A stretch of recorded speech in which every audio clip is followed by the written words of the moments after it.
Jadi sholat ini merupakan zikir yang paling lengkap dan sempurna.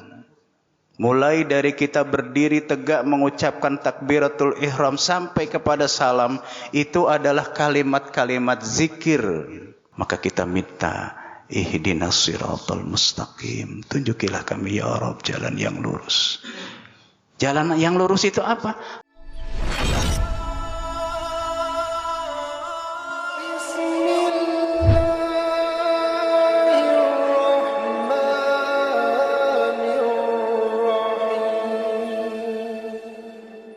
Assalamualaikum warahmatullahi wabarakatuh.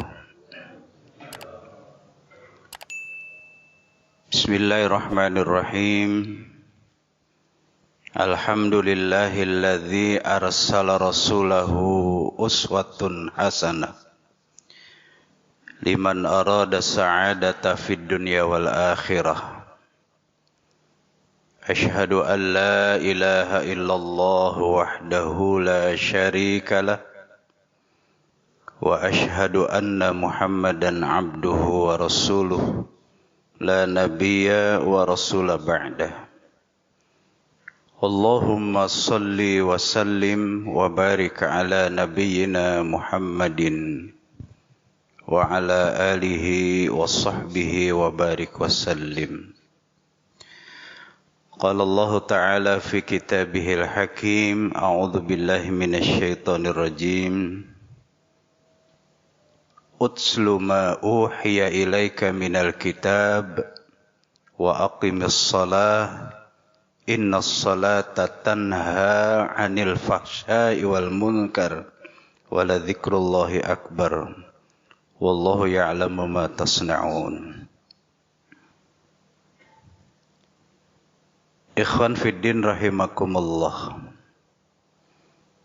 Wabil khusus pengurus DKM Al-Ikhlas Pila Anggrek yang saya muliakan.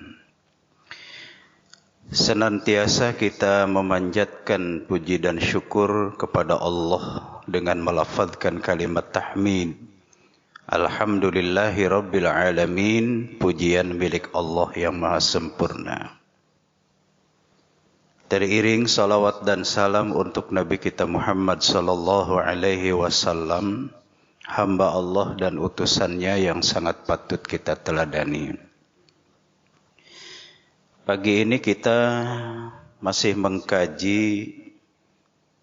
tentang korelasi menegakkan salat dengan sifat manusia. Sudah kita maklum bahwa salat ini tidak lain adalah merupakan rangkaian rukun Islam yang tentu tidak boleh dianggap enteng oleh orang-orang yang telah mengaku sebagai seorang muslim, telah mengucapkan dua kalimat syahadah. Sehingga Rasulullah sallallahu alaihi wasallam katakan dalam satu keterangan sabda beliau, Ural Islam wa qawaidud dini thalatha. Yang menjadi ikatan Islam itu ada tiga perkara. Tiga perkara itu adalah merupakan ikatan Islam. Man taraka wahidatan minhunna fahuwa biha kafir wa halalud dam. Barang siapa yang meninggalkan satu di antara tiga ini, maka dia dinyatakan kafir dan halal darahnya. Syahadatu an la ilaha illallah wa anna Muhammadar Rasulullah was salatul maktubah was shaumu Ramadan.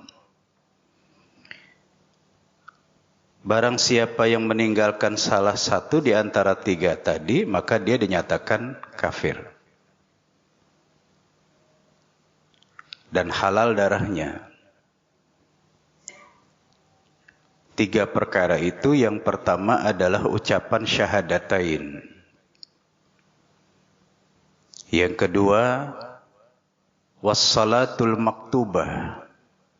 Salat yang wajib. Dan yang ketiga, saum Ramadan, saum di bulan Ramadan. Jadi kalau kita pahami dari apa yang dikatakan oleh Rasulullah SAW, ini merupakan satu sistem yang tidak bisa dipisahkan antara syahadatain, salat dan saum. Dan ini menjadi wajib mutlak. Adapun menunaikan zakat dan haji ini relatif wajibnya.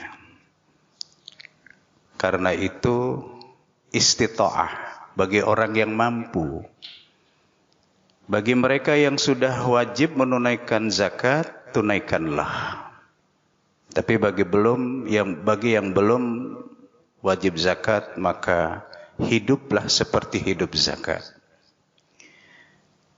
Bagi yang sudah mampu menunaikan ibadah haji, tunaikan. Tetapi bagi mereka yang belum mampu melaksanakannya, hiduplah seperti hidup haji. Nah, inilah saudaraku yang dirahmati oleh Allah. Sehingga dengan demikian, ucapan asyhadu an la ilaha illallah ini merupakan satu pernyataan sikap seorang abid kepada al-ma'bud. Dia menyatakan diri bahwa tidak ada yang diibadahi kecuali Allah. Dan dia menyatakan diri bahwasanya Muhammad itu adalah utusan Allah. Sehingga bagi orang yang sudah mengucapkan dua kalimat syahadah ini, dia sudah terikat dengan aqidatul Islamiyah. Maka dibuktikanlah dengan salat. Salat yang dimaksud di sini adalah salat yang 5 waktu. Nah, oleh karena itu saudaraku yang dirahmati oleh Allah, kita sudah kaji mulai dari perintah melaksanakan wudu sebelum salat dan keistimewaan wudu. Ini sudah kita kaji dengan beberapa keterangan dari sabda Nabi sallallahu alaihi wasallam. Kemudian kita kaji juga tentang korelasi menegakkan salat pada bagian pertama ini, mulai dari berdiri menghadap ke arah kiblat sampai ke salam. Nah, inilah saudaraku yang dirahmati oleh Allah, sehingga dengan demikian dapat kita pahami, dapat kita simpulkan bahwa fungsi salat itu yang pertama adalah dapat mengurangi kecemasan diri. Gerakan salat terdapat unsur pelaksanaan yang tidak lain adalah unsur relaksi otot. Sehingga dengan mendirikan salat yang benar, seseorang telah mendidik dirinya sendiri dengan akhlak, ketenangan, dan menghindarkan kecemasan yang tidak perlu. Oleh karena itu Allah katakan di dalam Al-Quranul Karim bahwa salat itu merupakan bagian dari zikir yang paling lengkap dan sempurna. Nanti kita bisa lihat di dalam Quran surah Thaha ayat ke-14. A'udzu billahi minasyaitonir rajim. Innani anallah la ilaha illa ana fa'budni wa aqimis salata lidzikri. Sesungguhnya aku ini adalah Allah. Tidak ada yang diibadahi kecuali aku, kata Allah. Fa'budni, maka hendaklah kalian beribadah kepadaku. Wa aqimis salata lidzikri, dan tegakkan salat untuk zikir kepadaku. Jadi salat ini merupakan zikir yang paling lengkap dan sempurna. Mulai dari kita berdiri tegak mengucapkan takbiratul ihram sampai kepada salam, itu adalah kalimat-kalimat zikir dan doa yang kita panjatkan kepada Allah Subhanahu wa taala. Dan di dalam salat itu juga ada pembacaan Al-Qur'anul Karim, di mana pembacaan Quran itu merupakan satu bagian pula dari zikir. Jadi salat adalah zikir, membaca Quran adalah zikir, membaca kalimatut thayyibah adalah zikir, hadir ke majlis ilmu itu pun zikir. Sehingga yang namanya zikir itu bukan hanya mengucapkan kalimatut thayyibah saja. Tadi dalam surah Thaha sudah kita pahami ayat ke-14. Kemudian di dalam surah Ibrahim ayat yang ke-24. Alam tara kaifa daraballahu mathalan kalimatan thayyibatan kasyajaratin thayyibah asluha thabitu wa far'uha fis sama. Asluha thabit wa far'uha fis sama. Ayat yang ke-25-nya. Tu'ti ukulaha kulla hinin bi'idni rabbiha. Alam taro kaifa daraballah. Tidakkah kalian memperhatikan bagaimana Allah membuat perumpamaan? Kalimat yang baik seperti pohon yang baik. Kalimat yang baik itu apa? Yang pertama adalah kalimat tahlil, kalimat tauhid. La ilaha illallah atau asyhadu an la ilaha illallah. Itu kalimatun thayyibah. Yang kedua, amar ma'ruf, mengajak orang untuk melakukan perbuatan kebajikan sesuai dengan apa yang diajarkan Allah. Pengamalannya mengikuti sunnah Rasulullah sallallahu alaihi wasallam. Yang ketiga, nahyun anil munkar, mencegah orang berbuat munkar. Nah, sehingga dengan demikian yang namanya kalimatun thayyibah itu diantaranya adalah kalimat tauhid. Kita membaca la ilaha illallah, itu adalah merupakan kalimat tauhid, itu adalah kalimatun thayyibah. Nah, sehingga dengan demikian Bapak dan Ibu yang dirahmati oleh Allah, kalaulah kita dianjurkan untuk berzikir kepada Allah, zikir yang sebanyak-banyaknya sesuai dengan apa yang difirmankan Allah di dalam surah Al-Ahzab ayat 41. Ya ayyuhalladzina amanu dzkurullaha dzikran katsira wasabbihuhu bukratan wa asila. Ayat ini khitabnya ditujukan pada orang-orang yang beriman. Ya ayyu, ya di sini adalah harfun nida, huruf seruan. Ayyunya munada. Alladzina isi mausul, amanu itu sifat dari mausufnya ayyu. Ya ayyuhalladzina amanu, wahai orang-orang yang beriman, uzkurullaha dzikran katsira, berzikirlah kamu kepada Allah zikir yang sebanyak-banyaknya. Wasabbihuhu bukratan wa asila, dan bertasbihlah kamu kepada Allah di waktu pagi dan petang. Jadi Allah perintahkan kepada hamba-hambanya yang beriman ini untuk berzikir kepada Allah yang sebanyak-banyaknya. Kalau zikir yang dimaksud di situ adalah sesuai dengan surah Thaha ayat ke-14 tadi adalah salat, maka selain salat fardu yang 5 waktu, hendaklah kita lakukan salat-salat sunnah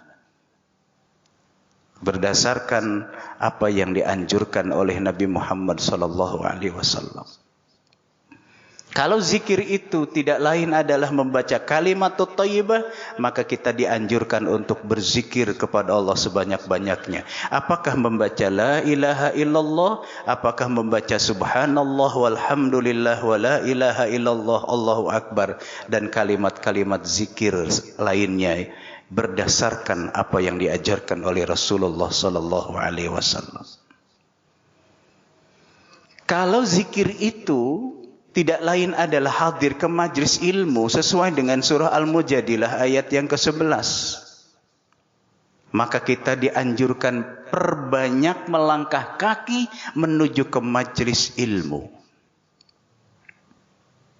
Nah, sehingga dengan demikian Bapak dan Ibu yang dirahmati oleh Allah, itulah perintah dari Allah, zikir yang sebanyak-banyaknya. Kita kembali kepada masalah salat. Salat adalah merupakan zikir yang paling lengkap dan sempurna. Sehingga orang yang menegakkan salat, dia telah mendidik dirinya itu menjadi orang yang berakhlakul karimah, punya ketenangan jiwa. Ar-Ra'du ayat yang ke-28 kita bisa lihat. Alladzina amanu wa tatma'innu qulubuhum bidzikrillah ala bidzikrillahi tatma'innul qulub. Orang-orang yang beriman, wa tatma'innu qulubuhum bidzikrillah, hati mereka itu menjadi tenang karena zikir pada Allah. Ala bidzikrillahi tatmainnul qulub. Ingatlah dengan zikir pada Allah, maka hatimu menjadi tenang. Ini adalah merupakan informasi yang diungkapkan oleh Allah di dalam Al-Quranul Karim. Sehingga apabila kita melakukan zikir melalui salat, maka ketenangan akan kita dapatkan dalam hidup ini. Kecemasan ini merupakan penyakit yang ada pada diri manusia. Seseorang bisa cemas karena kemiskinan. Miskin yang ada sehingga mendorong seseorang itu melakukan tindakan korup, mencuri, dan lain-lain. Cemas ditolak karena gadis yang dicintainya itu menolak. Nah, ini adalah merupakan satu hal yang kadang terjadi pada seseorang.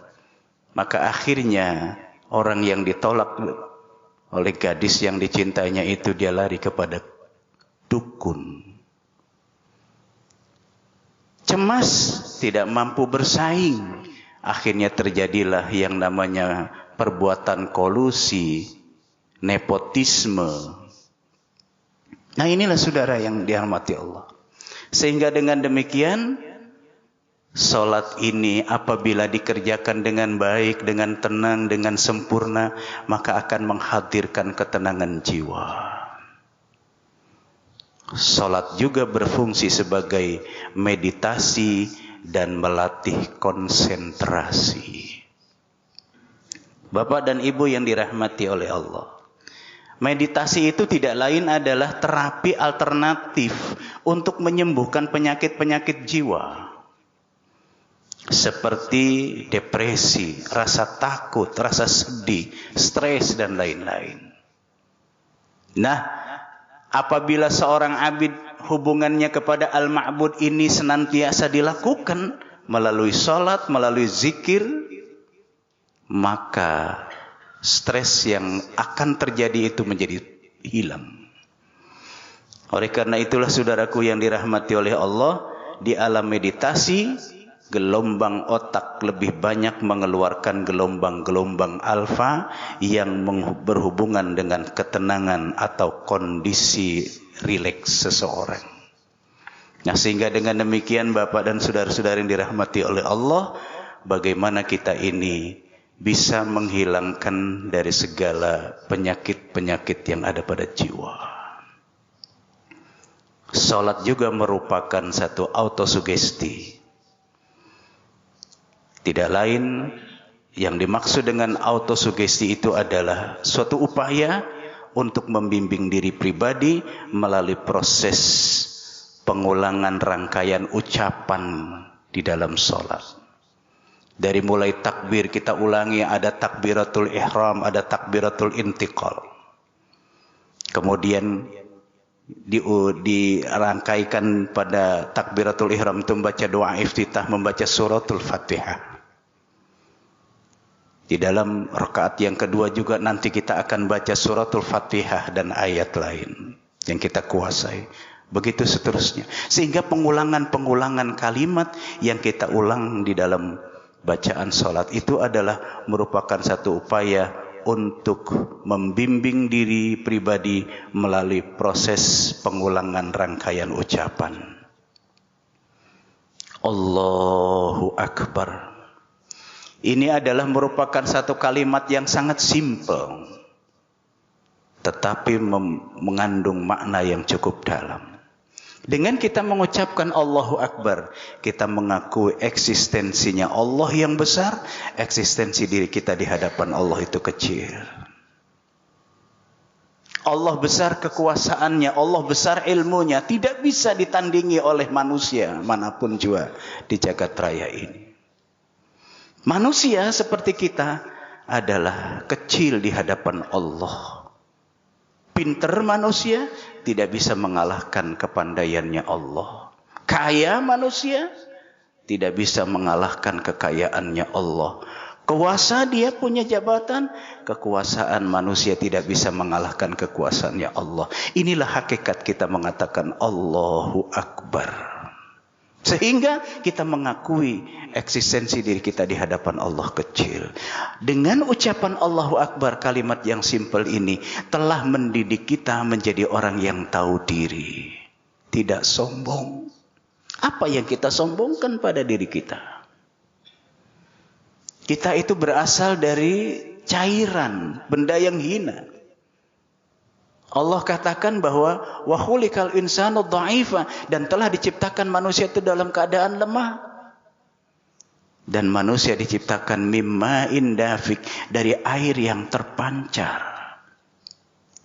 Kalau kita memahami asal kejadian kita itu dari air yang terpancar, yaitu sperma bagi milik laki-laki, ovum milik perempuan. Ini asal kejadian kita, Bapak dan Ibu.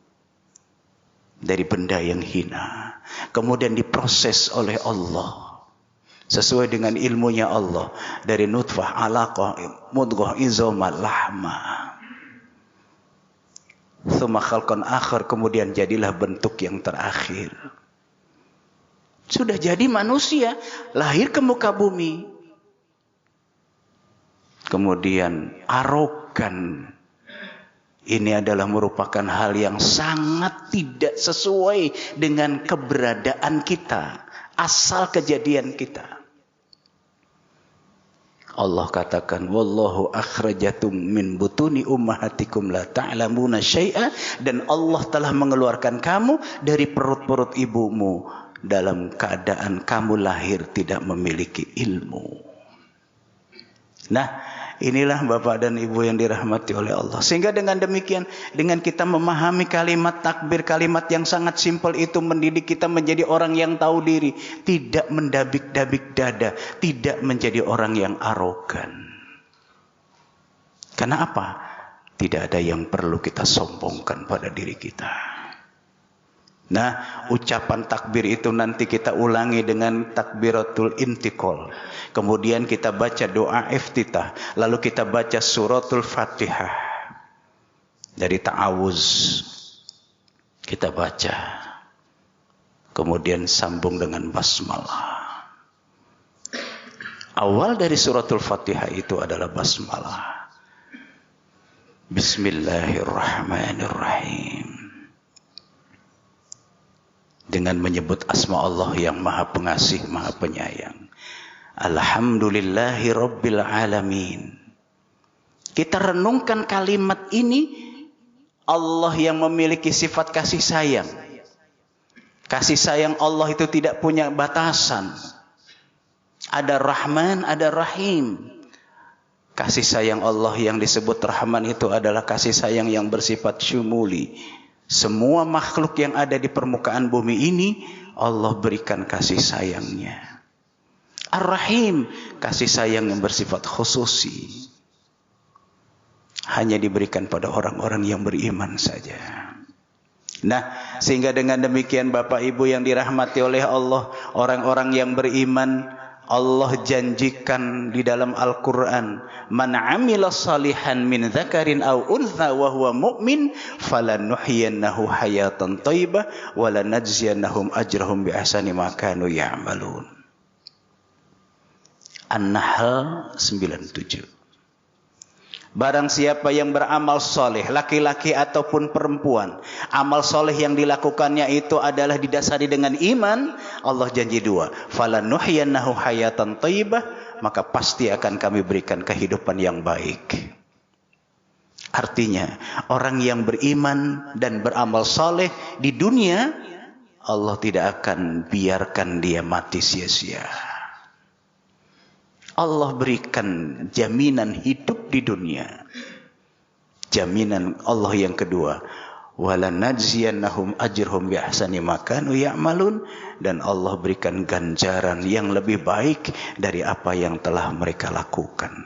Inilah Ar-Rahim, kasih sayang Allah yang bersifat khususiyah diberikan pada orang yang beriman dan beramal saleh. Nah, kemudian kita sambung dengan membaca Alhamdulillahi Rabbil Alamin.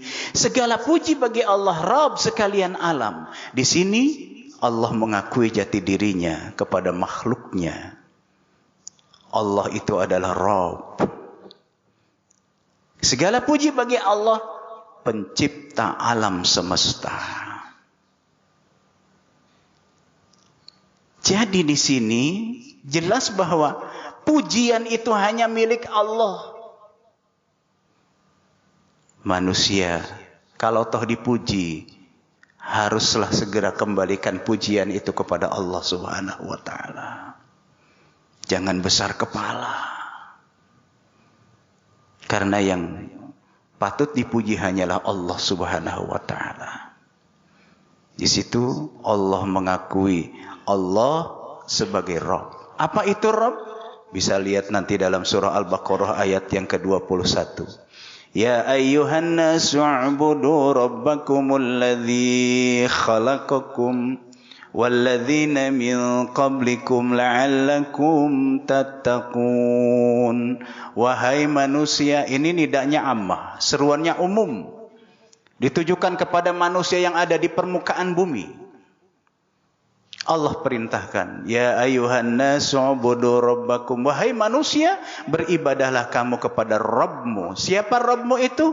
Alladzi khalaqakum, yang telah menciptakanmu, walladzina min qablikum, dan yang telah menciptakan orang-orang sebelummu, la'allakum tattaqun, agar kamu menjadi orang yang takwa. Jadi Allah mengakui dirinya di situ adalah sebagai Rabb. Jadi Rabb di situ adalah Al-Khaliq, Sang Pencipta.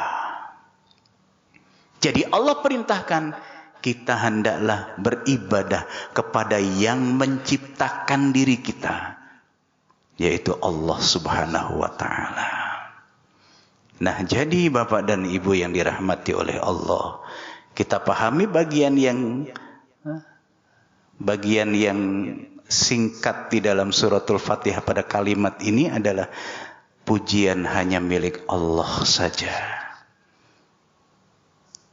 Nah, sehingga dengan demikian dari kalimat yang kita renungkan di dalam sholat itu, membaca suratul Fatihah, kita dididik menjadi orang yang tahu diri bahwa hanya Allah yang patut dipuji.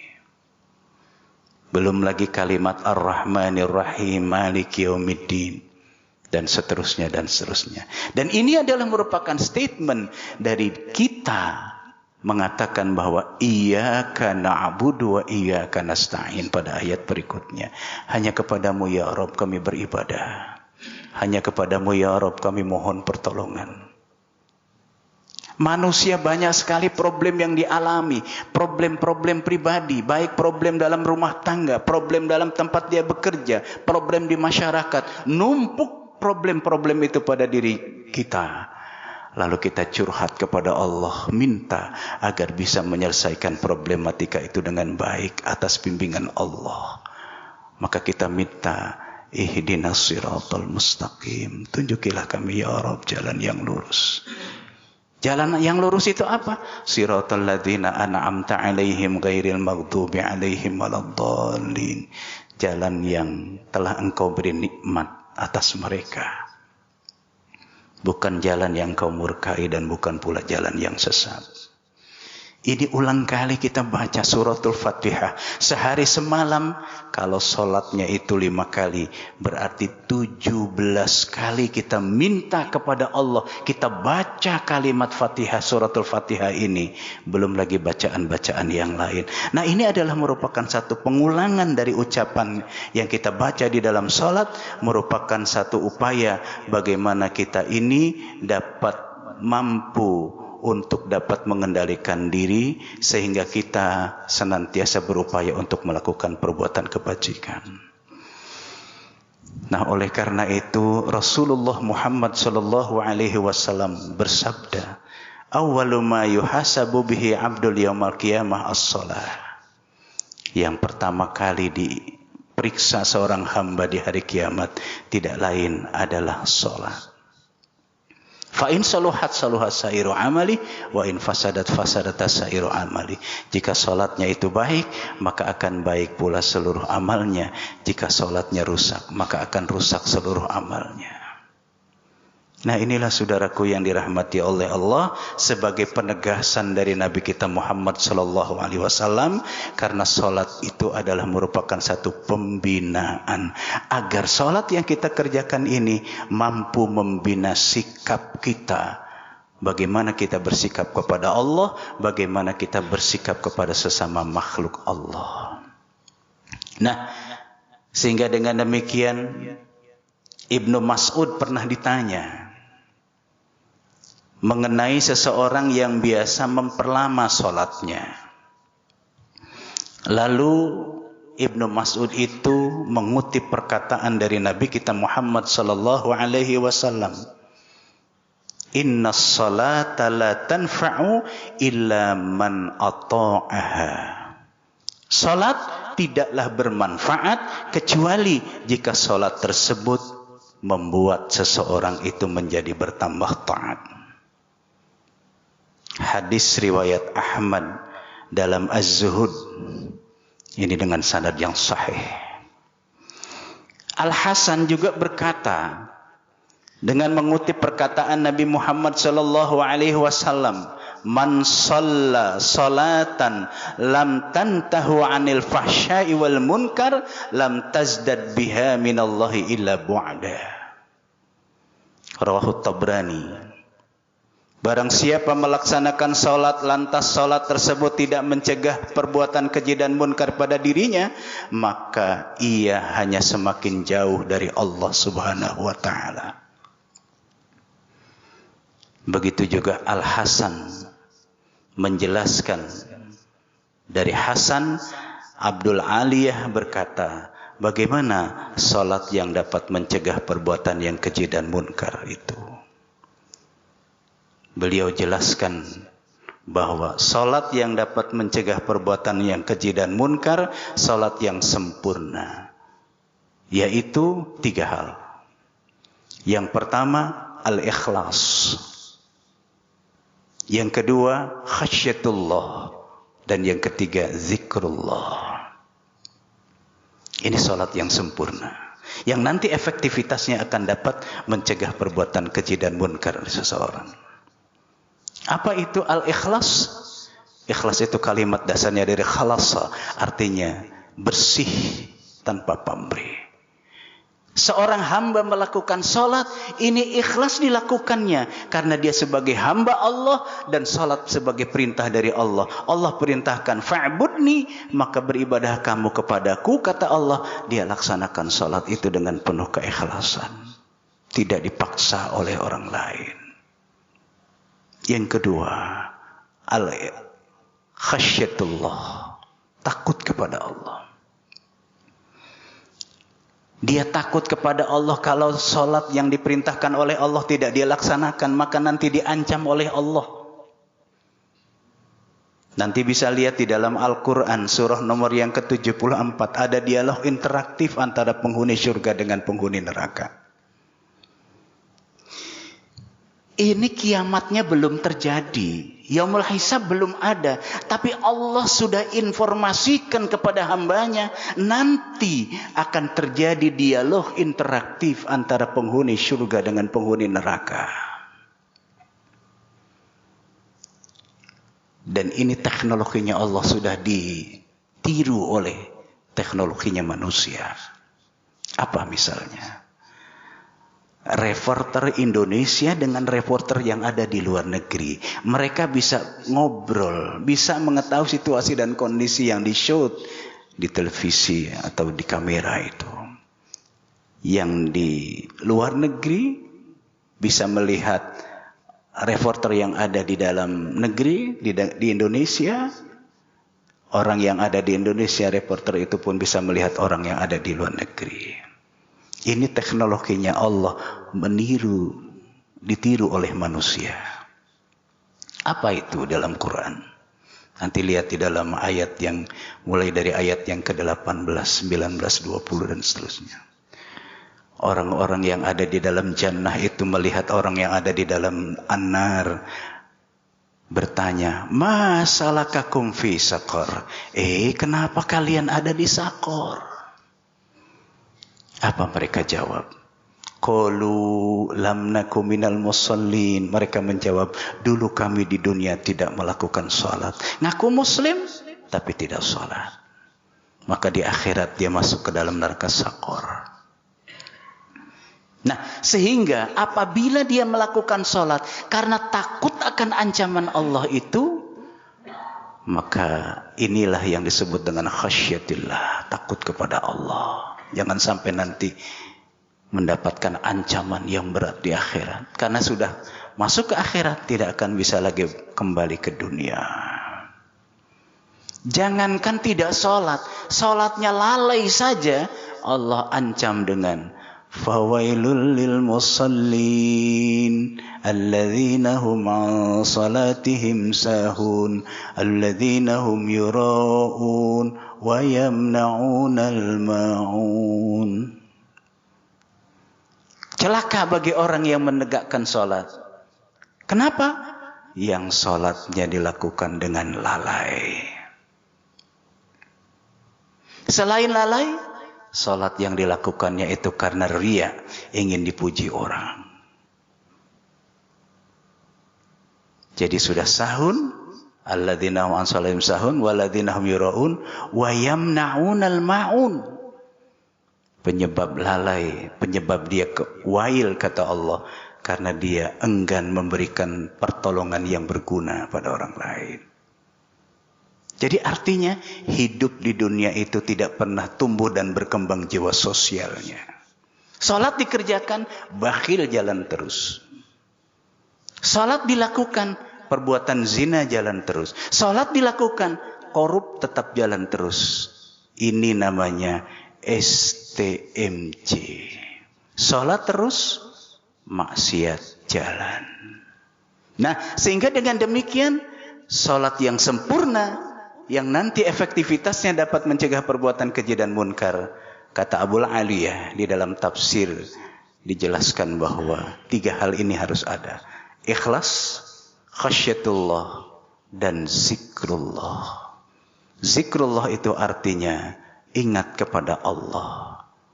Oleh karena itu di dalam sholat ada pembacaan Quran. Maka zikrullah fi qiraatil Quran. Zikir kepada Allah, ingat kepada Allah melalui pembacaan Al-Quranul Karim. Sehingga selesai sholat, di mana saja dia berada, dia selalu ingat kepada aturan-aturan Allah. Yang diperintah ditegakkan, yang dilarang benar-benar dihindari. Selesai sholat, dia berada di luar kota, terpikir untuk melakukan perbuatan fahsya, perbuatan keji, maka dia akan berpikir dan dia akan menyadari di mana saja berada, Allah pasti mengetahui.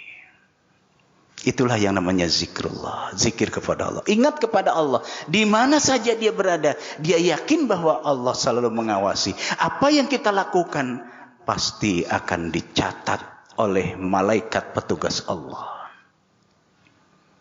Ingat surah Yasin ayat 12? Inna nahnu nuhyil mauta wa naktubu ma qaddamu wa atharahum wa kulla syai'in ahsaynahu fi imamin mubin. Dan telah sesungguhnya kami menghidupkan yang mati dan kami mencatat segala apa yang mereka lakukan pada waktu hidup di dunia dahulu dan semua peninggalan mereka dan segala sesuatunya tersimpan di Lauhil Mahfuz. Di sini Allah katakan kami menghidupkan yang mati. Nanti kita akan mati, masuk ke alam barzah. Kemudian setelah terjadinya yaumus sa'ah, kemudian ditiup serunai. Yang pertama adalah kehancuran seluruh alam. Yang kedua ditiup serunai, menciptakan alam baru, dihidupkan manusia semuanya. Nah, disitulah Allah katakan kami menghidupkan yang mati. Kami mencatat apa yang telah mereka lakukan pada waktu hidup di dunia dahulu. Kita muslim, sebagai seorang muslim, apa yang diperintahkan Allah, apakah dikerjakan? Atau justru diabaikan? Yang dilarang Allah, apa kita tinggalkan sejauh-jauhnya? Apa justru kita lakukan? Yang dilarang Allah, dicatat oleh malaikat petugas dari Allah. Bukan hanya pekerjaan kita, asar peninggalan kita di dunia dicatat oleh Allah. Bahkan Qaf ayat 18, ma yalfidhu min qaulin illa ladaihi raqibun atid. Di sini qaul, perkataan yang terlontar dari lisan kita, itu pun dicatat oleh malaikat yang ada di kanan kiri kita. Nah, di saat kita sudah dikumpulkan di mahsyar, kemudian Allah katakan di dalam Quran surah Al-Isra ayat yang ke-13. Wa kulla insanin alzamnahu ta'irahu fi 'unuki wa nukhriju lahu yawmal qiyamati kitaban yalqahu mansyura. Dan semua manusia telah kami tetapkan seperti kalung di leher mereka masing-masing. Maksudnya telah ada catatannya. Dan kami keluarkan bagi manusia itu sebuah kitab catatan yang didapatkannya terbuka. Ayat ke-14-nya Allah katakan, Iqra' kitabaka kafa bi nafsika al-yawma 'alaika hasiba. Baca buku catatanmu itu, cukuplah dirimu sendiri yang menjadi penghisab pada hari ini. Jadi nanti kita di yaumil qiyamah, di akhirat, setelah dikumpulkan di mahsyar, kita akan mendapat buku catatan perbuatan kita. Periksa lagi di dalam surah Al-Kahfi ayat 49. Wa wudi'al kitabu fataral mujrimina mushfikina thumma yaquluna ya wailatana ma li hadzal kitabi la yughadiru saghiratan wala kabiratan illa ahsaha ila akhir ayat. Wa wudi'al kitab, dan telah kami letakkan sebuah kitab catatan.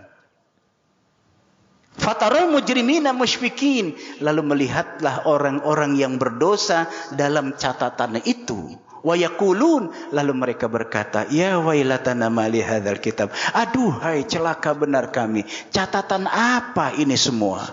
La yughadiru saghiratan wala kabirah illa ahsaha. Tidak meninggalkan catatan yang besar ataupun yang kecil, kecuali tetap terdapat di dalamnya. Nah, inilah saudaraku yang dirahmati oleh Allah. Sehingga dengan demikian kita perlu sadari bahwa apapun yang kita lakukan sejak usia balik dan berakal sampai meninggal dunia sudah tercover dalam catatan yang dicatat oleh malaikat. Nah, saudaraku, sehingga dengan demikian bagaimana kita ini senantiasa Salatnya sempurna, yaitu ikhlas, khasyatullah dan zikrullah. Selalu ingat pada Allah. Ikhlas kita lakukan dalam melaksanakan ibadah. Ingat takut kepada Allah. Dan senantiasa kita ini selalu ingat kepada peringatan-peringatan Allah. Hukum-hukum dan ketetapan Allah. Benar-benar kita ini jadikan sebagai satu pegangan dalam hidup. Nah, sehingga dengan demikian, apabila orang melakukan sholat, ada 3 unsur tadi, maka selesai sholat, dia benar-benar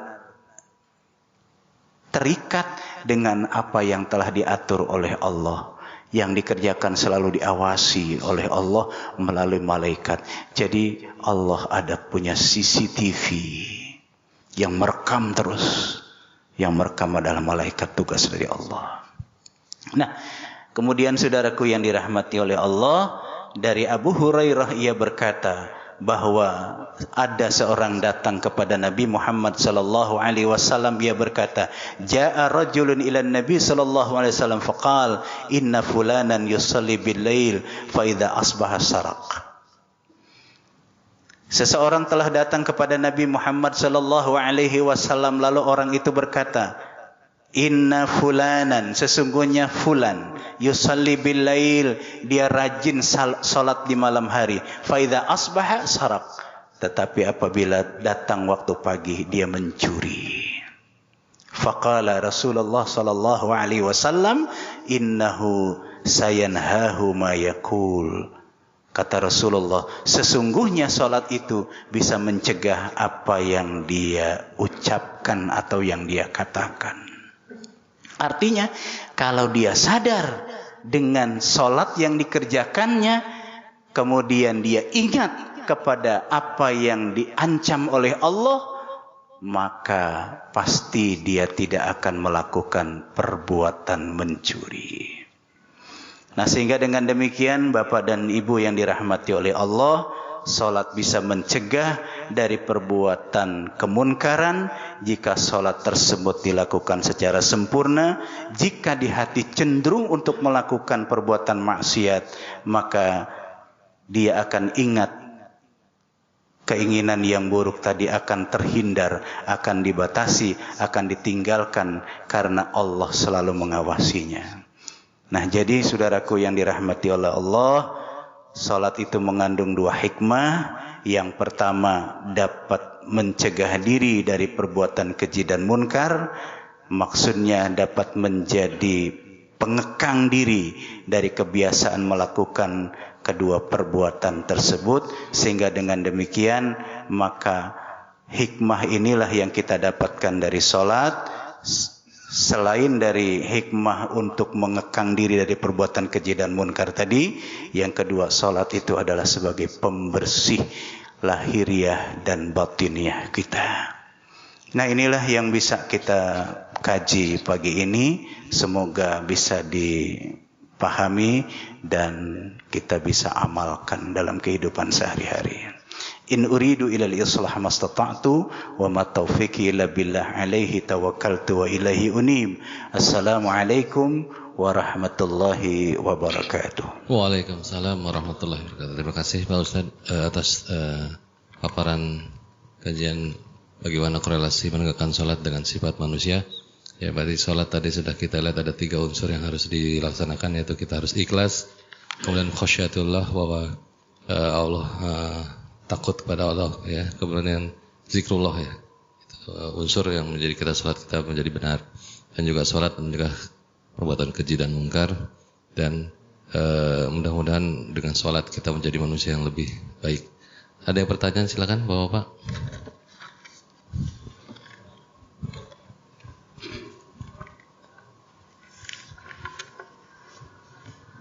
Bismillahirrahmanirrahim. Assalamualaikum warahmatullahi wabarakatuh. Waalaikumsalam warahmatullahi wabarakatuh. Kalau saya mungkin nggak bertanya, cuman konfirmasi aja mungkin Pak Ustadz. Apa yang saya dengar tadi dari Pak Ustadz, bahwa yang pertama-tama adalah bahwasanya dalam sholat itu kita harus paham apa yang kita ucapkan. kita harus paham, kita tahu terjemahannya. Kemudian bacaan sholat itu kita ulangi terus menerus minimal 17 rakaat. Kemudian sholat sunatnya dan sebagainya. Jadi kalau inti daripada kita harus paham apa yang akan dibacakan, saya jadi ingat kalau karena itu sholat itu bahasa Arab, jadi kadang-kadang kita nggak ngerti apa yang diucapkan. Pun gitu kalau misalkan kita bahasa Indonesia, kayaknya nggak mungkin kalau kita mengatakan saya akan makan tahu, tapi terus diulang-ulang saya makan tahu, saya makan tahu. Tapi ketika ada tahu tidak dimakan gitu. Berarti apa yang diucapkan tidak sesuai. Kemudian saya juga perhatikan tentara-tentara itu kan mengucapkan sabta marga gitu kan. Diulang gitu. Sehingga menjadi paham, menjadi doktrin bertentara itu.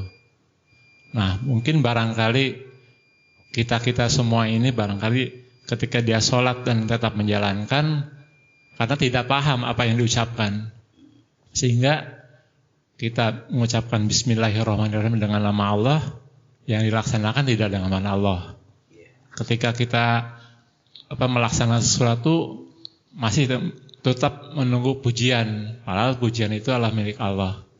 Jadi mungkin kesimpulan atau pemahaman saya bahwa kita harus mulai paham apa yang dibacakan dan mulai melaksanakan komitmen dengan apa yang dibacakan itu. Mungkin itu aja. Assalamualaikum warahmatullahi wabarakatuh. Nah itulah yang dimaksud dengan khusyuk. Salat itu khusyuk, dan salat yang khusyuk kata Allah, qad aflahal mu'minun alladzina hum fi salatihim khasyun. Sungguh amat bahagia orang yang beriman. Yang mana? Salat yang dikerjakannya itu khusyuk. Apa itu khusyuk?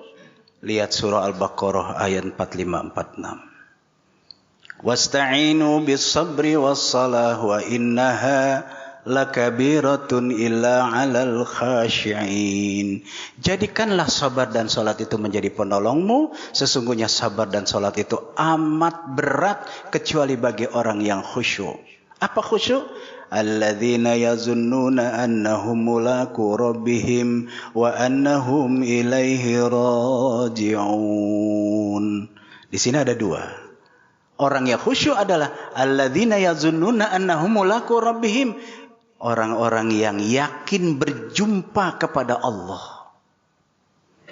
Yang kedua, walladzina hum ala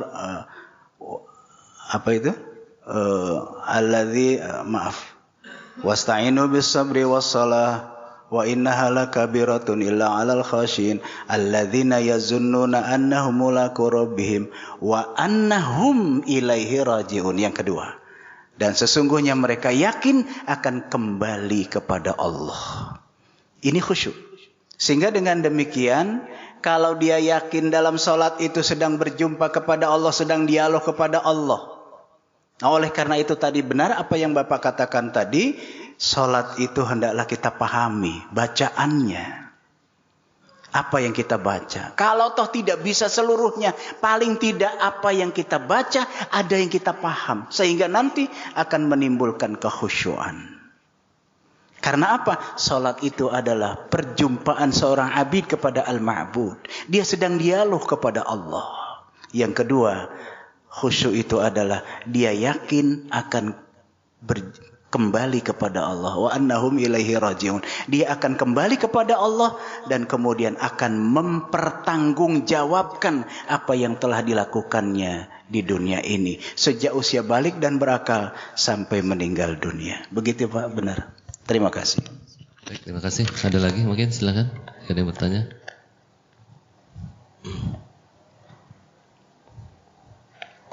Kalau sudah tidak ada, ya tutup Pak. Ya. Sudah masuk, terima kasih. Ikhwan fiddin rahimakumullah. Kita akhiri ta'lim ini dengan berdoa dan kafarah majlis. Bismillahirrahmanirrahim. Alhamdulillahi rabbil alamin. Hamdan yuafi ni'amahu wa yukafi'u mazidah. يا ربنا لك الحمد ولك الشكر كما ينبغي لجلال وجهك الكريم وعظيم سلطانك. اللهم صل وسلم وبارك على نبينا محمد وعلى آله وصحبه أجمعين. اللهم إنا نسألك العفو والعافية والمعافاة الدائمة في الدين والدنيا والآخرة. ربنا اغفر لنا ولوالدينا وارحمهما كما ربيانا صغارا. ربنا آتنا من لدنك رحمة وهيئ لنا من أمرنا رشدا. اللهم أرنا الحق حقا وارزقنا اتباعه وأرنا الباطل باطلا وارزقنا اجتنابه ولا تجعله ملتبسا علينا فنضل واجعلنا للمتقين إماما. ربنا اصرف عنا السوء بما شئت فكيف شئت إنك على ما تشاء قدير. ربنا آتنا في الدنيا حسنة وفي الآخرة حسنة وقنا عذاب النار. وصلى الله على نبينا محمد وعلى آله وصحبه أجمعين. سبحان ربك رب العزة عما يصفون وسلام على المرسلين والحمد لله رب العالمين. السلام عليكم ورحمة الله وبركاته.